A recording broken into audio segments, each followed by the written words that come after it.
Good day, students, and welcome to a lecture on the history of India between 750 CE and 1206 CE, also known as the early medieval period.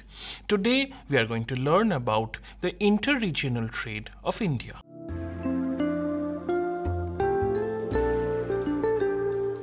Now, the inland interregional trade of India during the early medieval period was quite common, both for items of daily use as well as luxury goods. Several ancient texts have referred to this type of trade. For example, Medhatithi talks about the Vaishya community, their knowledge of market demand, their involvement in various types of trade and supply of commodities, etc. They also knew different languages, customs, and market laws all across the country. Other texts have referred to merchants traveling between different regions to conduct trade, or it has referred to the merchants of North and South India meeting to exchange goods and conduct trade in this way. A significant number of these textual references are from the 9th and 10th centuries CE. Therefore, it can safely be concluded that there was a vigorous and rich series of trade networks for interregional trade in early medieval India. Now, to understand interregional trade properly, we must look at the larger context of interregional travel and communication in India during this period.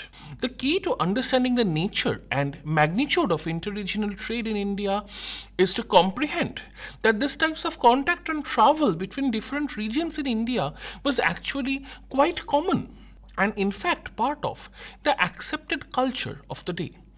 Religious pilgrimages to far distant places was quite common. Closely tied to this was the practice of traveling for education.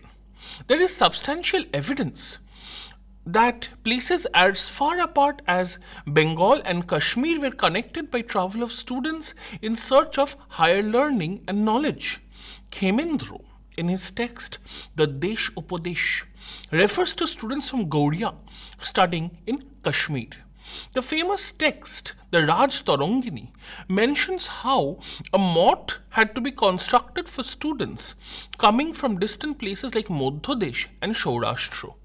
Religious travel was really quite common. There are records of South Indian sages traveling north on places like Vrindavan, of Brahmins traveling to different kingdoms in search of patronage. In fact, there are records of Brahmin families traveling between Bengal, Malwa, Orissa, etc. Even the southern kingdom of the Pandyas had records of Brahmins traveling there from places as far away as Magadh. Historians studying land grant records of different areas have been able to find extensive records of this type of travel and settlement by the Brahmins. For example, a person called Bilhan travelled from Kashmir to Mathura, then to Kanauj, Prayag, and eventually reached Benares. After staying there, that is in Benares, for a few years, he travelled to Somnath, then travelled south again by land and sea to reach Rameshwaram at the southernmost extremity of India. After that, he again went north and stayed with the Chalukya king Vikramaditya. Just like people, ideas also travelled across the country. Thus, texts written in South India were often referred to in North India within a few years of composition. Kings like Harshavardhan introduced dress and ornament styles that had originated in South India. Thus, it becomes clear that early medieval India was not a subcontinent composed of isolated corners and pockets of people. Networks of travel and communication stretched all over the country. Texts like the Kuttani Mata have praised the concept of travel and encouraged everyone to travel so they can learn about the lives and customs of people of different regions. So, long distance interregional trade and commerce belong naturally in this countrywide stream of cultural exchange and interchange. Now, having established the context, we must focus on the various centers of trade.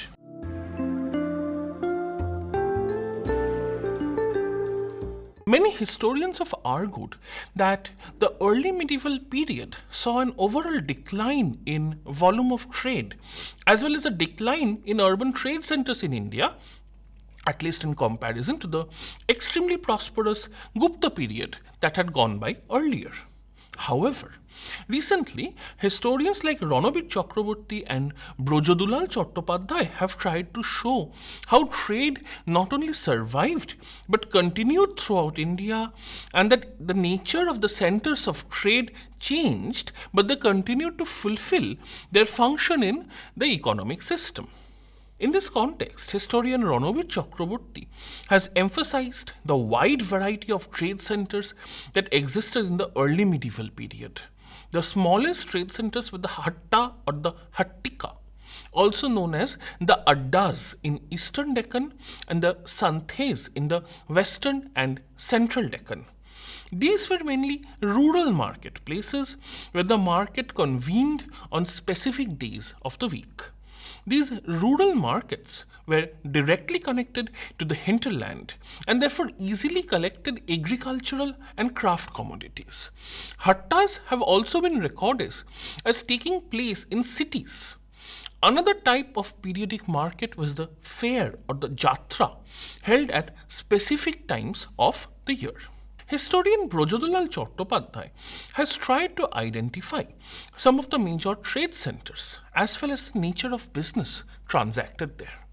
One such site was Pehua, located in the Karnal district of Haryana. It was active as a center of trade in the 9th century, and details regarding fairs where animals were sold have been found there.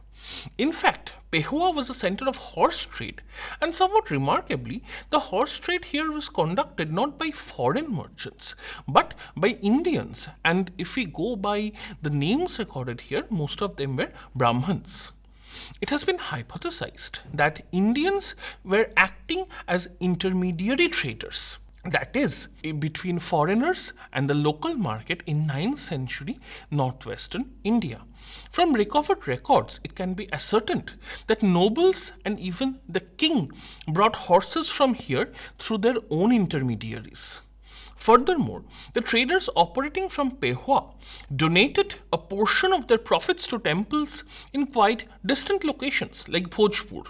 This indicates that Pehua was not just a local trade center, but was situated inside a broader network of trade. Chattopadhyay designated it as a market center that occupied an intermediary position between a rural and a fully urban center.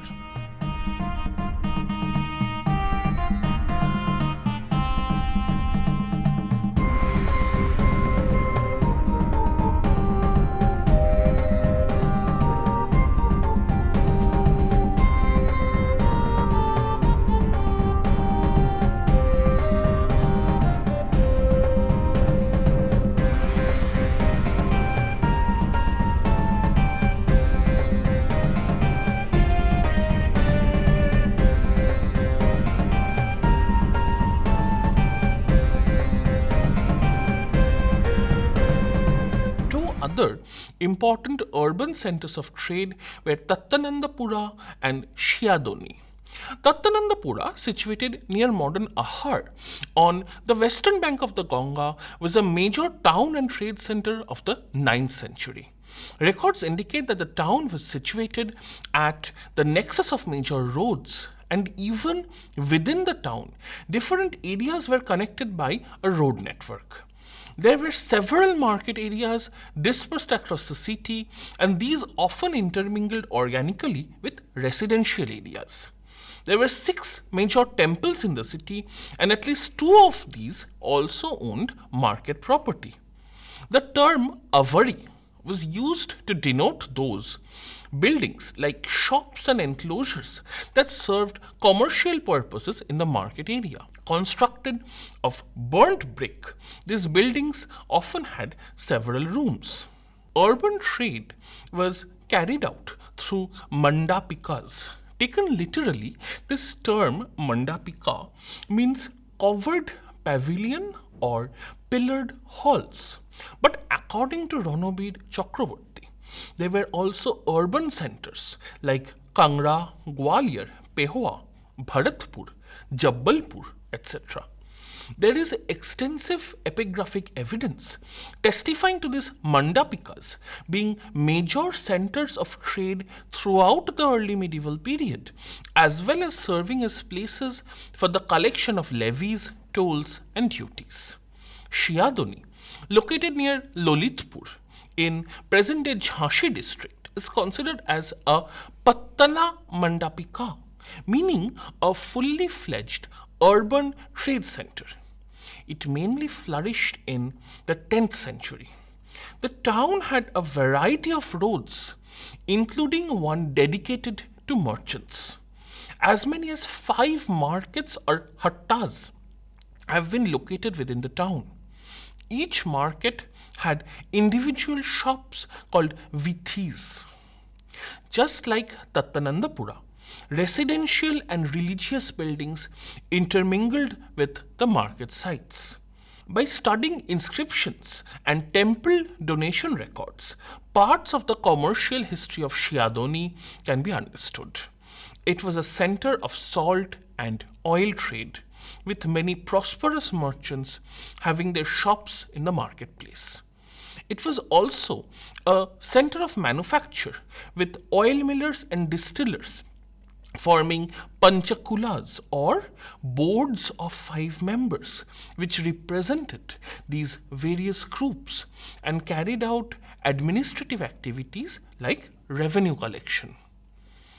Another major mandapika was Bilhari, located near Jabbalpur. It was a major urban center like Shiadoni, and a variety of items were traded here, from vegetables to spices to even valuable animals like horses and elephants. Other important mandapikas were Nadol and Nanana in Rajasthan, as well as Sripat and Vusavata near Bharatpur. However, the mandapika of Gujarat, situated at Salakhanpuri, deserves special mention. It was a major center of trade in the 12th century. A great range of products were bought and sold here. Cash crops, spices like pepper, fragrant commodities, fruits, textiles and yarn, and even precious gems were all traded at this place. Both staple goods and of everyday utility, as well as high value luxury goods, were bought and sold at these places. Agricultural commodities made up a significant portion of the business conducted. The mandapikas were centers of grain trade, with crops being brought to them over great distances, which indicate a broad based market and structure of demand for these commodities. This evidence therefore indicates that long distance trade was not solely for luxury goods, though such commodities like spices, nuts were also traded at mandapikas. In South India, centers of trade took a very different form. These places were called penthas or penthasthan. These were extensive sites surrounded by moats, ramparts, and fortifications for protection. The interior was furnished with various chambers, places for eating, water supply, assembly halls, and sitting areas. Shops and streets, as well as extensive warehousing facilities, were all available in the penthas. In fact, penthas have been referred to as places of storage and unsealing of goods in literary sources, and they were often rented out to merchants as warehouses and trading areas for moderate rates. In large parts of the Deccan, the Pentha was seen as a middle category trade center, larger than the rural Hatta, but smaller than the urban Pura. A similar middle category trading center in South India was the Nagaram. In modern Tamil Nadu, they served as a regional trade center between the various Narus. Now that we have discussed about the centers of trade, we must learn about the different types of merchants.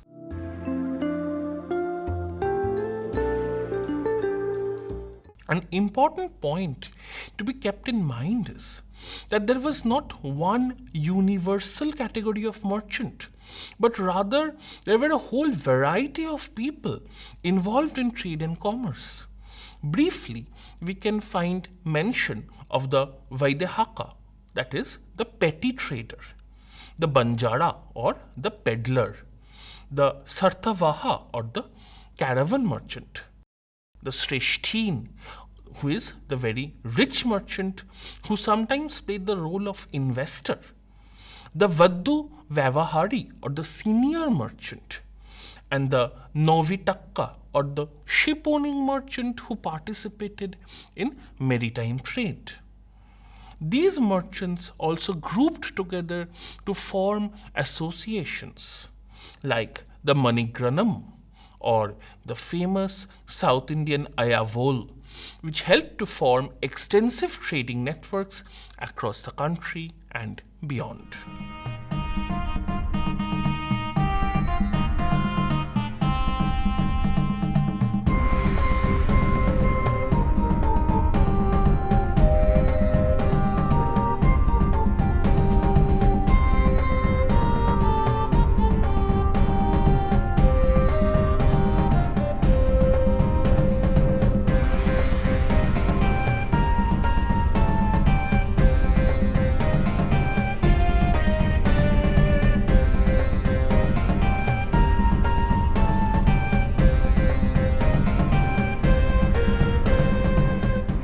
That we have learned about the various types of merchants, we must learn about the principal mode of interregional trade, which is the caravan system.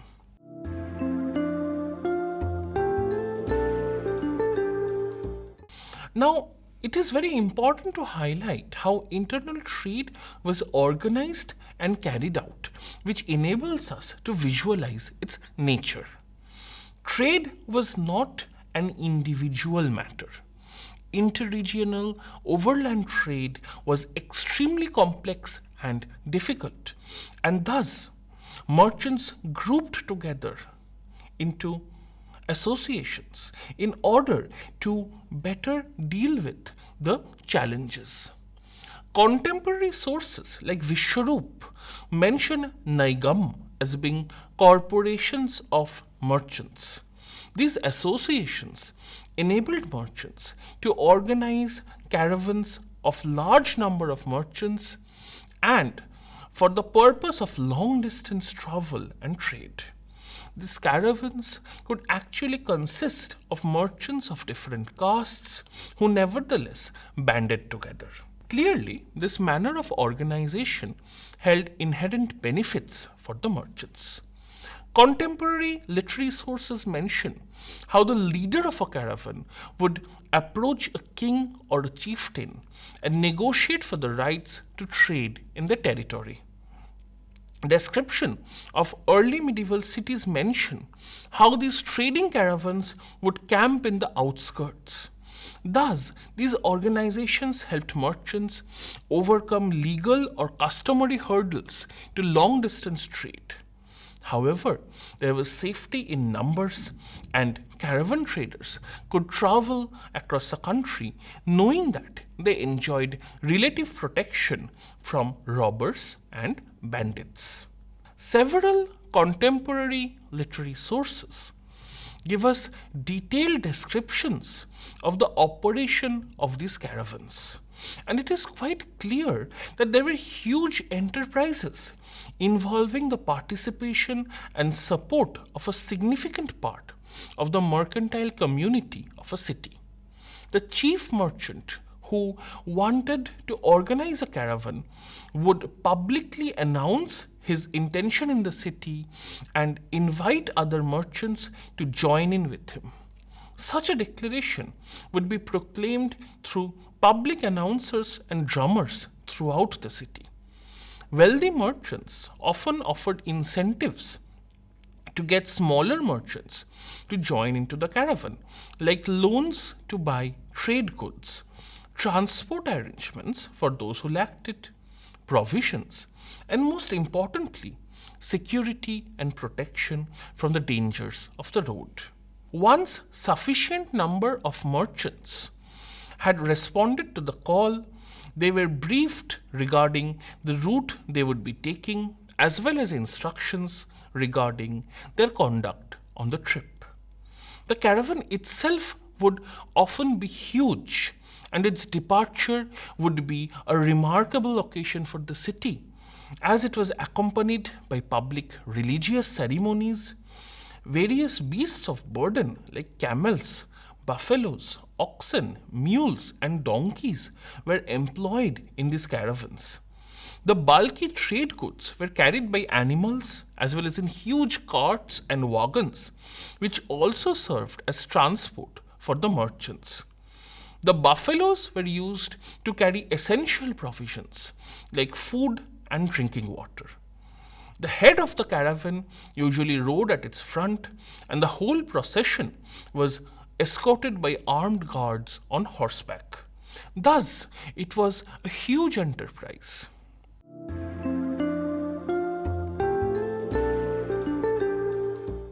There were various types of roads at this time, and it is important for us to know what life on the road was like for these merchants. So these roads ranged from the small, ill-maintained village roads to the larger roads that connected major cities. Land grants of this period mention highways that were probably used for this type of interregional overland trade.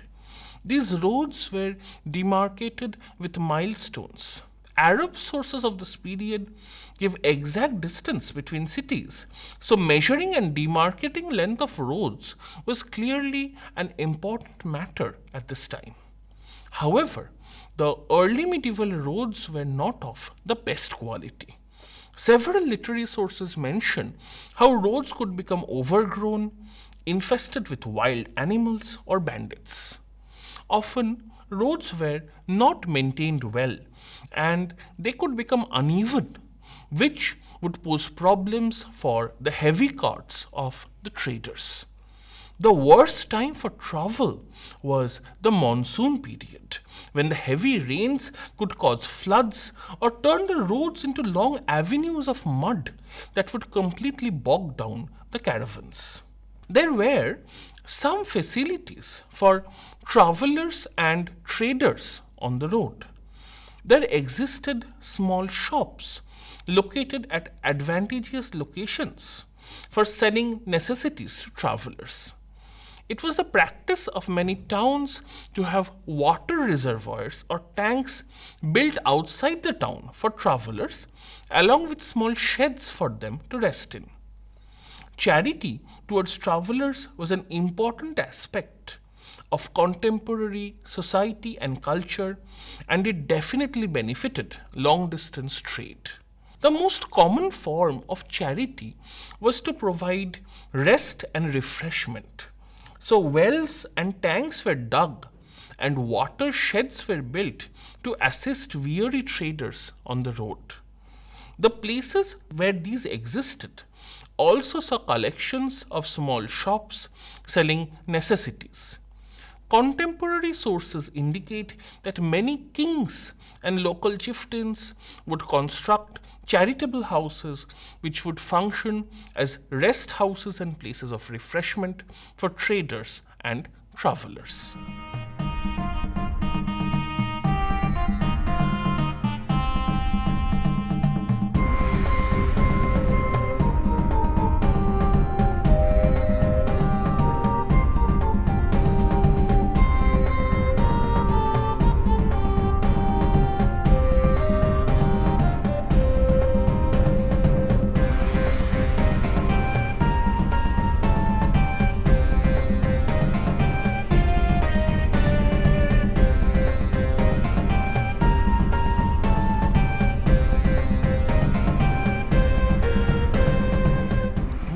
apart from roads, rivers were also quite important for interregional trade.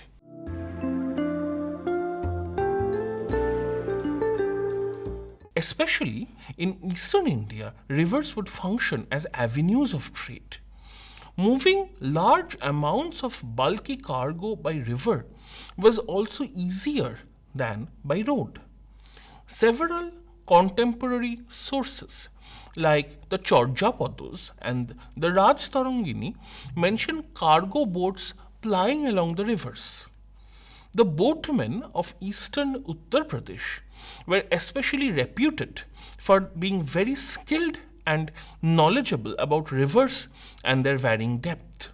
It should be noted that this tradition of riverine trade persisted down the ages to the 18th century, when the East India Company merchants reported a flourishing boat-borne trade in Bengal.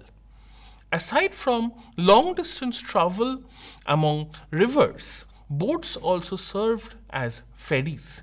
Ferries were very common and often used to transport traders and their cargo across rivers. There are numerous accounts of ferries being strictly controlled and regulated by local authorities. Now that we have discussed the various forms of trade, the various merchants, the methods of trade, and the avenues of trade, we have slowly arrived at the conclusion of our discussion.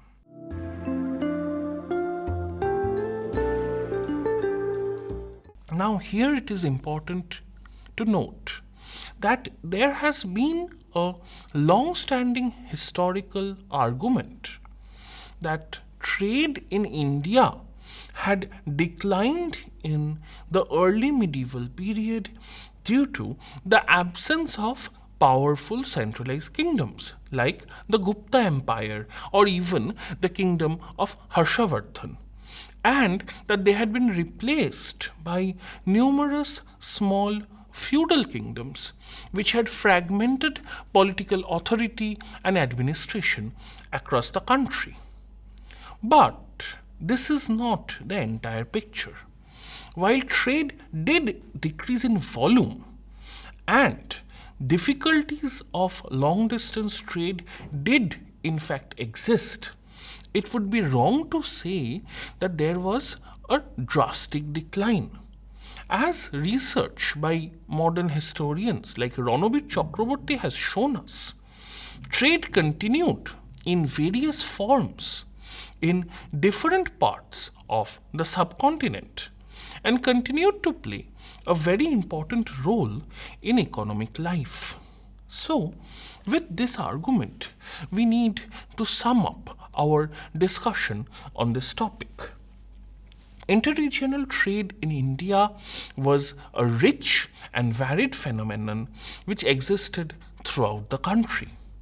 Interregional trade existed in the broader cultural framework of interregional travel and communication for different reasons like religious pilgrimages, educational aspects, etc. We have numerous textual references which tell us how merchants from very far regions communicated with each other and traveled very long distances to accomplish trade.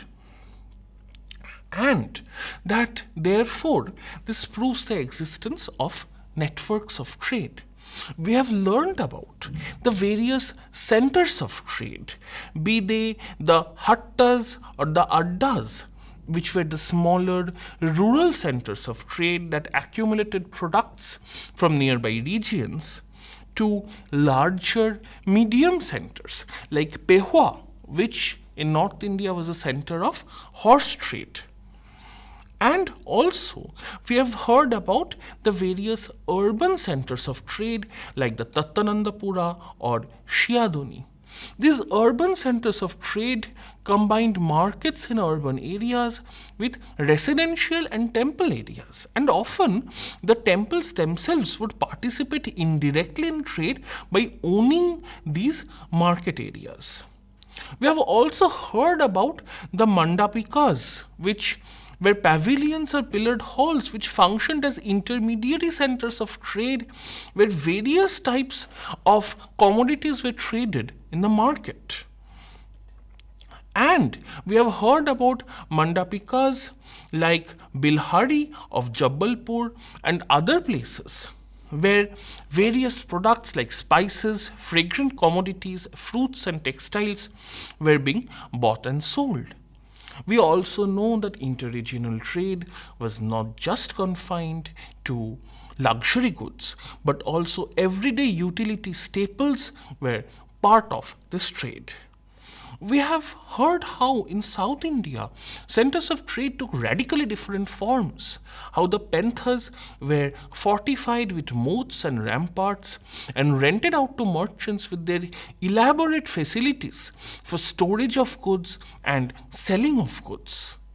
We have learned how the scenario of trade was not just a monolithic community of merchants, but they were a whole range of traders, from small peddlers like the Banjara to the large traders and investors, even the maritime traders.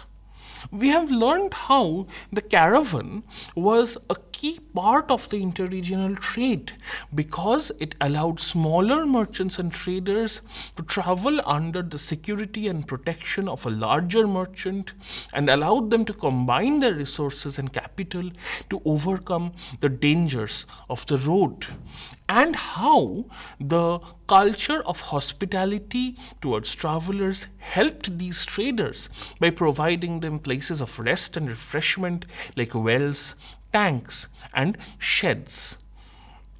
Moreover, even though roads were dangerous and not of the best condition at all time, we have learned how merchants braved them anyway. And finally, we have learned that interregional trade was not just confined to land routes, but that the rivers of India were important avenues of trade, especially in eastern India, where the Ganga and the Jamuna were very, very important, and how the boatmen of Uttar Pradesh, Bihar, and Bengal played an important role through their skillful navigation of the rivers, and how this pattern of riverine trade would continue to exist well past the early medieval period into the medieval period until the 18th century, where East India Company British merchants would bear witness to them. So clearly, from all of these facts, we can come to the conclusion that the early medieval trade period saw a huge range of interregional trade in India. Thank you.